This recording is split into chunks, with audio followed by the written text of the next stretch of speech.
Thank you all for coming. This is the first of a series of walking tours we're giving of neighborhoods in Kansas City, and the theme this year that I picked was neighborhoods where there's either been unsuccessful development and redevelopment with apartment buildings or a successful case. This morning, Historic Kansas City Foundation provided a walking tour of Westport, highlighting neighborhoods and apartment constructions. We started at the Harris Carney House, which is an antebellum home and one of the few remaining types of those structures. The Bank of America is historic. The facade has been renovated several times. The most current renovation in 1977 to give it the look, the red brick front, two-story, that matches the other historic buildings in Westport. This site is the site of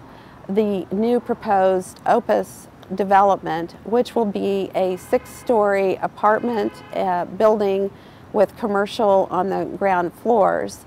And this is will not fit in with the historic character of Westport, particularly at the prominent location of Westport Road and Broadway.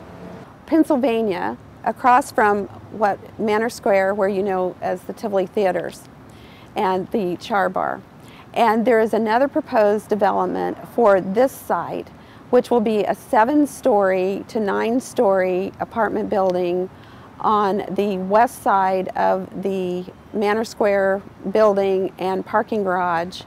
And this will be larger than the development at Westport and Broadway, but in this case, this works a little bit better for the historic character of Westport because it is not at the historic prominent intersection. It is a couple of blocks away, and in this case, the developers compromised with neighborhoods to not build it as high as they had originally wanted. It is now 7 stories on Pennsylvania, 9 stories on Mill Street. And they also were more sympathetic to the facade to fit in with the historic character of Westport.